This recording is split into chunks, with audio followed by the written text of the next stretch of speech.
Judges, any questions first? First, I would love to say how much I enjoyed your topic, and it's been a while since I've seen you, so it was very good to see you again. Thank you. I love how articulate you were in your delivery. Very nice. Thank you. Now, I have some questions. I remember that you had some pretty lofty career goals the last I spoke with you. Yes, Are they the same? definitely. You want to share what they are? I want to become a doctor. I'm not sure what field, and then I want to eventually go into Doctors Across Borders. So it's kind of my goal right now. And my question for you then is, have you done any research to see how your career choice fares with its prospects of gender equality? Yes, physicians and surgeons, male physicians and surgeons make $2,002 per week, while a female makes $1,246 per week. Yeah. And you're still interested in it? Yes. All right. Very much so. Love that about you. It's not everything is about money, so.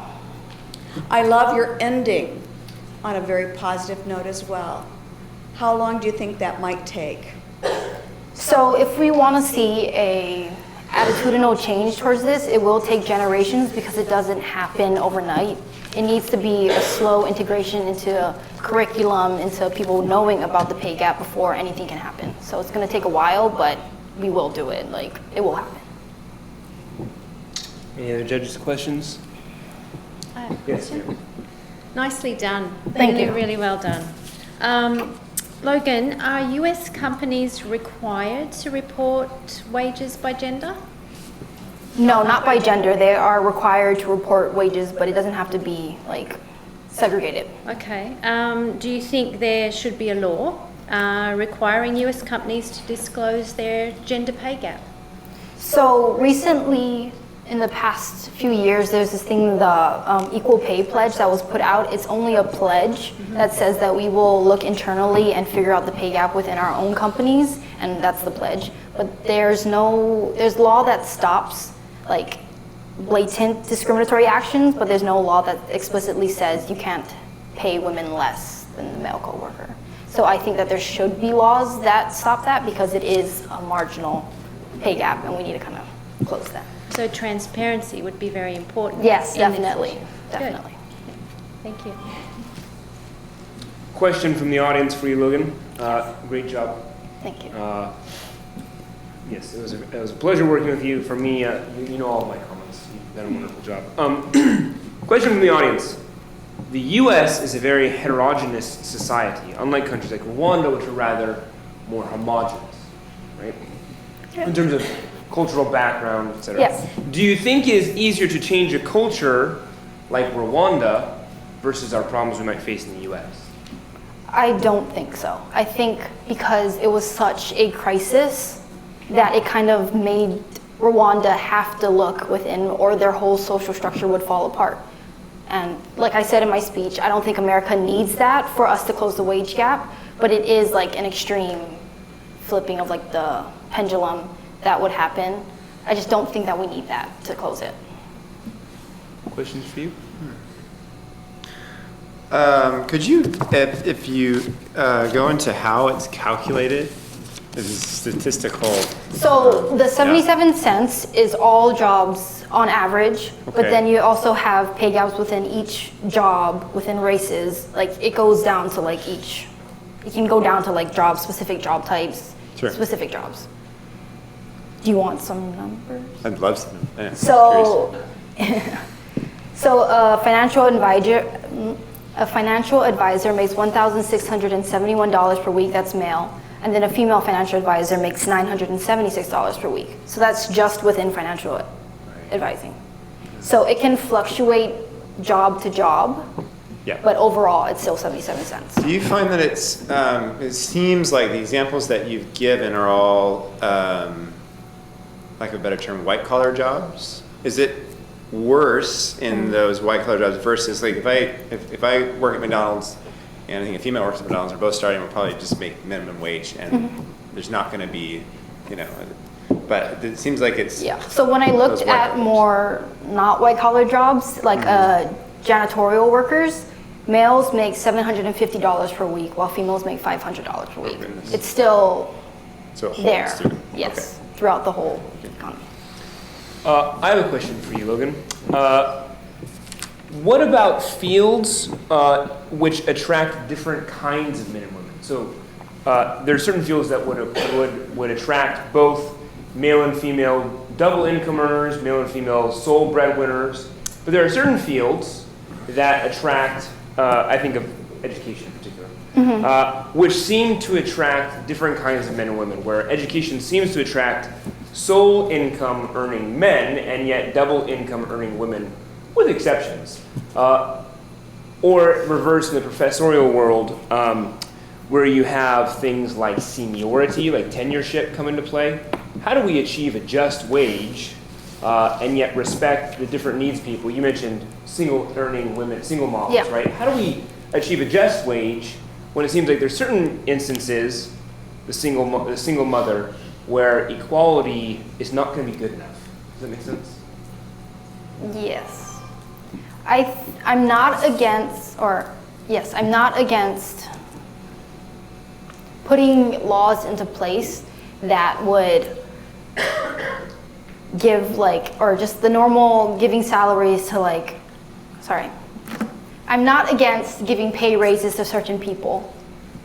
I am against doing that in a way that unjustly affects everybody else around it, and it's favoritism type of thing. It's because I like this person more than the other worker. It can go vice versa, men and women. It's just the morality behind it should be checked. Good answer. Somebody asks, sorry, let me pull it up.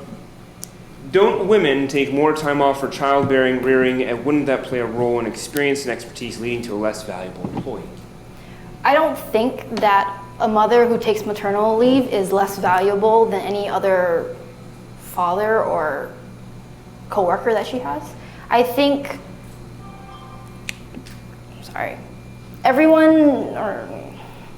mothers who take maternal leave shouldn't be discounted because they will be having a child. We shouldn't put mothers at a disadvantage because they want to start a family. That shouldn't be what we go straight to, and that's integrated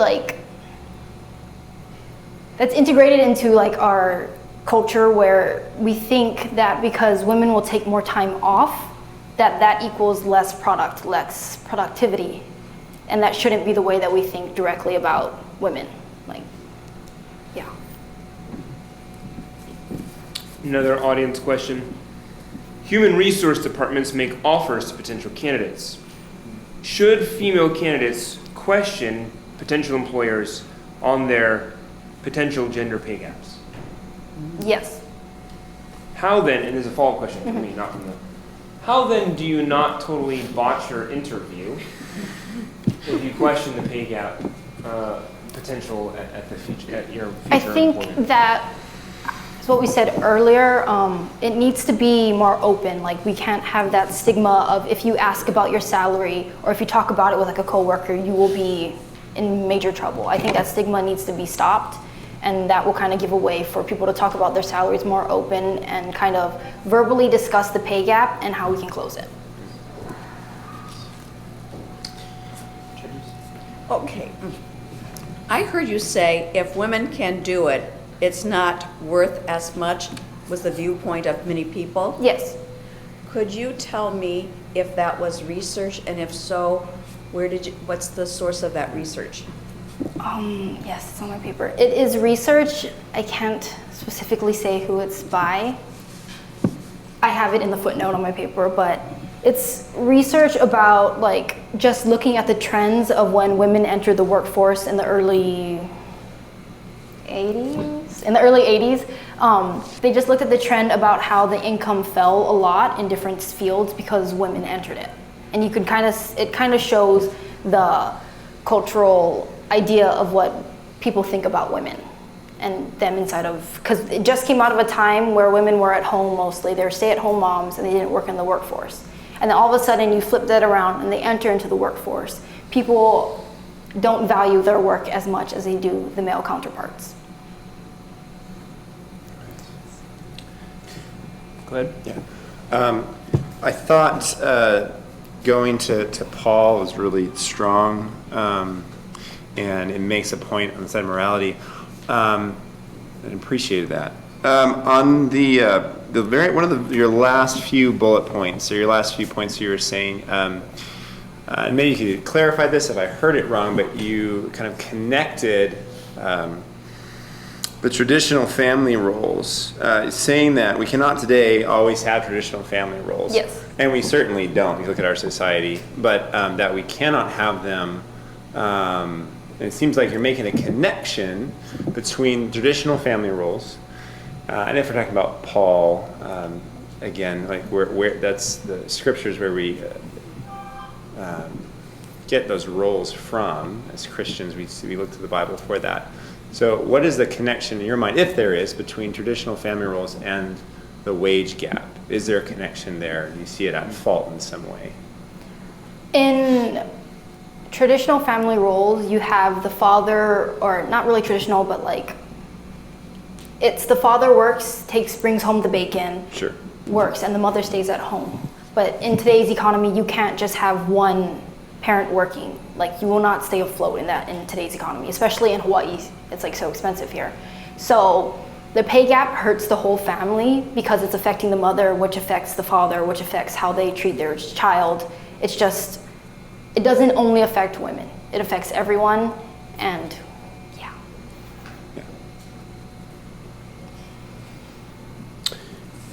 Question. You gave us a definition of the pay gap, which was excellent, ran through the entire thesis. Whoever your advisor was did a good job of ensuring. Question. Can you give us a definition of a just wage? Not merely an equal wage, but what would, in your mind, if we have lived in a generous and magnanimous culture, what is the definition of a just wage? Wow, that's a really good question. A just wage would be a wage that values what that worker, like, how much that worker works and how much that worker gives to the company, not how much we like that person or how much they, it's just not about,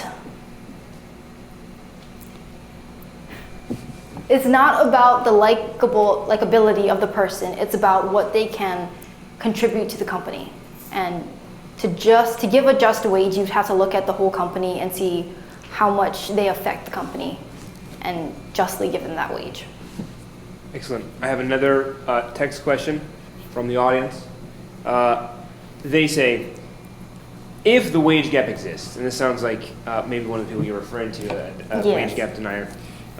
If I'm an employer, and the pay gap exists, why don't, like people today, only hire females if I can pay them as little as you say? Why would employers ever pay more for men? So for that question, we have to look back at the morality of that whole question. Is that person valuing women? Is that person valuing men and women equally, or are they valuing men more? But today's culture, the companies still hire men more or give a higher pay to men because they like the idea of men being more educated, men being more skilled. And we would have to change that stigma of both men and women being equally educated, equally skilled, equally smart for anything to change. But I think that companies still hire male and female coworkers pretty equally because they want the male, like, not status, but the male stereotype, but also having like that equal, lawfully being able to be equally. Another question from the audience. Ew. They say almost there. You're doing an amazing job. You're almost there. They say, I bet you Mr. Bryans is so proud of you. And I'm texting them back, I am. Okay. No, they ask this. They say, what about a physical difference between men and women at certain kinds of jobs with exceptions? For instance, firefighters or other heavy lifting sort of jobs. Where physical stature does come into play. So in jobs like that, physical stature, yes, it does come into play, but a female working in that job shouldn't get paid less because she's doing the exact same job. It might be harder for her, it might be easier for men, but they're still doing the same job. They should be paid equal. That's excellent. So you're saying if they can do the same work, they should get paid to do the same work that they're Yes. doing. Yeah, good. Somebody asks, in follow-up maybe to that, are you then in favor of strictly merit-based pay structures? Where Not people- strictly based. I think Expound on that. there is a space for merit-based, but that shouldn't be the way that we pay employees. There should be a set salary that we start off on, and then we can enter merit-based stuff. Well, I know that in your research, you probably encountered lots about the glass ceiling and the old boys network. But have you encountered anything recently? I heard something about top executives, male executives, being leery of taking on a female as a mentee because of the Me Too movement. What prospects or what do you have to say about that? So the Me Too movement wasn't the focus of my thesis, but what I've learned from the news and stuff, that it kind of gives a voice to the women who were kind of scared before. But those executives shouldn't be scared to have mentors who are female if they aren't going to be doing anything wrong.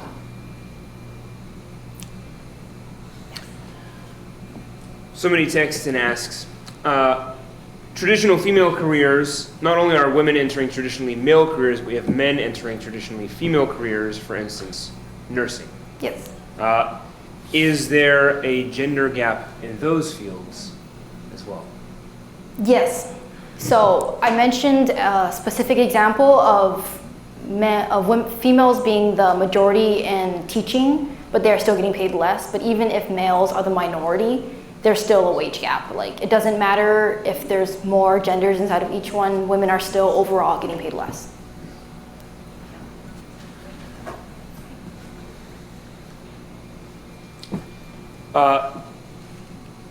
Final question. I believe final question. We'll see how long the answer takes. Well, somebody texts, do you think the pay difference will be closer, the pay gap will decrease, if we get a female president in the next election? So the pay gap isn't primarily political. So just implementing laws will not close it. We also have to have the population think that it's a real and pervasive issue.